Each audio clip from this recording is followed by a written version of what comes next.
नमस्कार दोस्तों, this is case study by AJ और एक और वीडियो में आपका मैं स्वागत करता हूं। तो जैसा कि आप जानते हैं, हाल ही में सरकार ने 50 चाइनीज़ ऐप्स पर बैन लगा दिया है, जिसमें बहुत पॉपुलर ऐप टिकटॉक भी शामिल है। पूरे देश में एक लहर चल रही है कि चाइना को बायकॉट कर दो, उसका सामान मत खरीदो, चाइना के साथ ट्रेड को बंद कर दो। इस लहर ने जन्म लिया था उस घटना से, जिस घटना में लद्दाख में हमारे सैनिक चाइना के साथ हुई मुठभेड़ में हमारे 20 सैनिक मारे गए थे। वो बात अलग है, वहाँ पर चाइना के 30 से अधिक सैनिक मारे गए थे।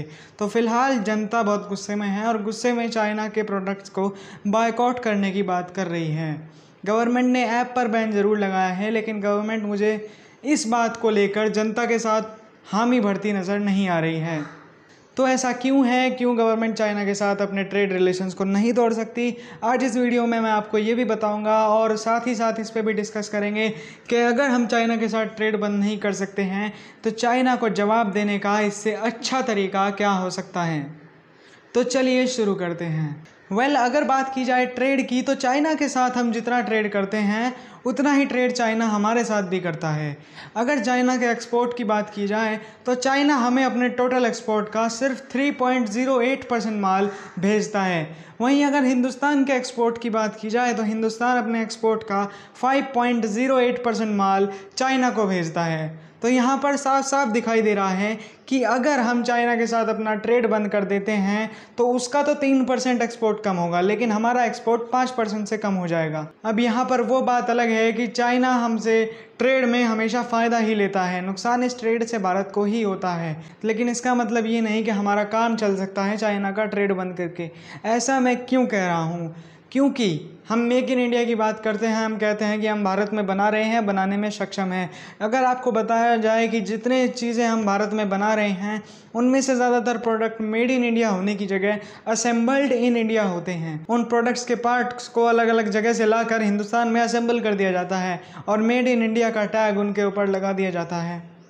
और हिंदुस्तान में बन रहे बहुत सारे प्रोडक्ट्स के इंटरमीडिएट प्रोडक्ट्स, बहुत सारे प्रोडक्ट्स के पार्ट्स हम चाइना से मंगाते हैं। यानी चाइना के साथ ट्रेड बंद करने से ना सिर्फ हमारा एक्सपोर्ट कम होगा बल्कि इंडिया में मैन्युफैक्चरिंग भी कम हो जाएगी। और अगर कम नहीं होगी, अगर हम उसका कोई सब्स्टिट्यूट भी ढूंढ लेते हैं तो वहाँ से हमें वो रॉ मटेरियल उतना सस्ता नहीं मिल पाएगा जितना चाइना से मिलता है। तो अगर कम भी ना हो तो भी इंडिया के अंदर मैन्युफैक्चरिंग चाइना से ट्रेड बंद करने के बाद महंगी ज़रूर हो जाएगी, जबकि चाइना को इसका कोई नुकसान नहीं होगा। अगर चाइना के साथ ट्रेड बंद करने की बात आए तो चाइना के साथ ट्रेड सबसे पहले यूनाइटेड स्टेट्स ऑफ अमेरिका यानी डोनाल्ड ट्रंप साहब को बंद कर देनी चाहिए, क्योंकि उनके झगड़े चाइना के साथ हमारे झगड़ों से ज़्यादा है। लेकिन आपको अगर मैं एक आंकड़ा बताऊं कि चाइना जिन जिन कंट्रियों का एक्सपोर्ट करता है उनमें से सबसे ज़्यादा इंपोर्ट चाइना से यूएस ही करता है। चाइना के किए गए एक्सपोर्ट का 19 से भी ज़्यादा प्रतिशत अकेला अमेरिका ही इंपोर्ट करता है। और डोनाल्ड ट्रंप अपने आप को चाइना का दुश्मन मानते हैं और चाइना को अपना दुश्मन मानते हैं, लेकिन फिर भी ट्रेड को कम करना नहीं चाहते हैं। ट्रेड वॉर चल रही है, टैरिफ्स दोनों कंट्रीज़ बढ़ा रही हैं, लेकिन ट्रेड को बंद नहीं कर सकते हैं, क्योंकि ऐसा करने से दोनों ही कंट्रीज़ का तगड़ा नुकसान है। तो यही बात सेम भारत के केस में एप्लीकेबल होती है। यदि भारत चाइना से ट्रेड बंद कर देता है, ना सिर्फ हमारे एक्सपोर्ट पर असर पड़ेगा बल्कि हमारे यहाँ पर मैन्युफैक्चरिंग में भी बहुत कमी आ जाएगी। लेकिन इसका मतलब ये भी नहीं है कि हम हमेशा के लिए ही अपनी मैन्युफैक्चरिंग के लिए चाइना पर डिपेंडेंट हो जाएं, अपनी चीज़ों की आपूर्ति के लिए चीन पर हम डिपेंडेंट रहें। तो चाइना को टैकल करने का सबसे अच्छा तरीका है कि इंडिया को अपने देश के अंदर मैन्युफैक्चरिंग पर जोर देना होगा। अब मैं थोड़ी सी बात इंडियन इकोनॉमी के बारे में कर लेता हूँ। अगर 1991 से पहले के इंडिया की बात की जाए तो पूरी economy anti large scale industries पर चलती थी, यानी कि लार्ज स्केल इंडस्ट्री इंडिया में खड़ी करना बहुत मुश्किल था। स्मॉल स्केल इंडस्ट्रीज़ पर ही जोर दिया जाता था, और जब तक इंडस्ट्रीज स्मॉल स्केल हैं तब तक उनकी कॉस्ट ऑफ प्रोडक्शन हाई आती है और एक्सपोर्ट नहीं हो पाता है, क्योंकि बाहर के देश तो किसी के सगे नहीं हैं, वे तो उसी से खरीदेंगे जो उन्हें सस्ता माल दे सकता है। 1991 के बाद इकोनॉमिक रिफॉर्म्स आए और इंडिया ने बड़ी बड़ी कंपनीज़ को सपोर्ट करना शुरू कर दिया, जिससे इंडिया का मैन्युफैक्चरिंग थोड़ा सा बढ़ा।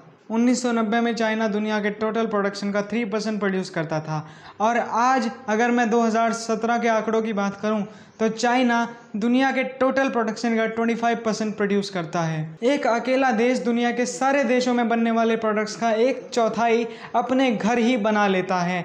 तो आप खुद ही सोच सकते हैं कि उसकी इकॉनमी कितनी अच्छी तरह बढ़ी होगी, और बढ़ी भी है। 1980 से लेकर अब तक चाइना ने 80 करोड़ लोगों को, अपने यहाँ रह रही 80 करोड़ जनसंख्या को गरीबी रेखा से ऊपर लाया है। 80 करोड़ छोटा मोटा नंबर नहीं है, बहुत बड़ा नंबर है। तो क्या रीज़न है कि चाइना इतने मास स्केल पर एक्सपोर्ट कर पाता है, इतने मास स्केल पर अपने यहाँ मैन्युफैक्चरिंग कर पाता है? क्योंकि जब हम सस्ती मैन्युफैक्चरिंग की बात करते हैं तो उसमें हमारे यहाँ की रोड्स अच्छी होनी चाहिए, इलेक्ट्रिसिटी की सप्लाई अच्छी होनी चाहिए, इलेक्ट्रिसिटी सस्ती होनी चाहिए, हमारे यहाँ के कंट्री के रूल्स एंड रेगुलेशंस अच्छे होने चाहिए।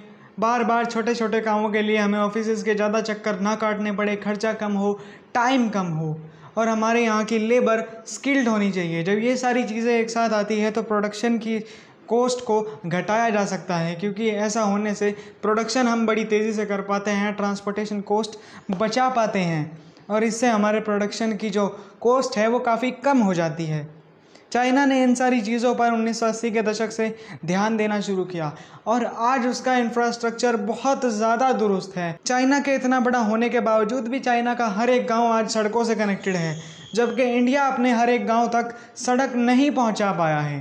तो अगर हम किसी प्रकार से चाइना को हराना चाहते हैं तो उसका एक सल्यूशन यही होगा कि हमें भाषणबाजी करने की जगह, नारे लगाने की जगह काम करना शुरू कर देना चाहिए, और सरकार को देश के इंफ्रास्ट्रक्चर पर ध्यान देना चाहिए, रूल्स एंड रेगुलेशंस को हल्का करना चाहिए, फॉरेन कंपनीज़ की इन्वेस्टमेंट को बढ़ाना चाहिए, अपने यहाँ की कंपनीज़ को सहारा देना चाहिए। और अब तो कोरोना वायरस की वजह से कई सारी कंपनीज चाइना छोड़ रही हैं, तो भारत सरकार को रियायतें बहुत ज़्यादा बढ़ा देनी चाहिए, और ज़्यादा से ज़्यादा कंपनी को भारत में लाना चाहिए, क्योंकि कंपनियाँ चाइना के बाद वियतनाम और कोरिया को दूसरे विकल्प के रूप में देख रही हैं, जबकि ऐसा नहीं होना चाहिए। इंडिया के पास बहुत ज़्यादा अनएम्प्लॉयड यूथ है, बहुत ज़्यादा मैन पावर है, हम बहुत ज़्यादा लोगों को काम देना चाहते हैं, और हम बहुत ज़्यादा कंपनीज़ को सस्ते में लेबर प्रोवाइड करा सकते हैं।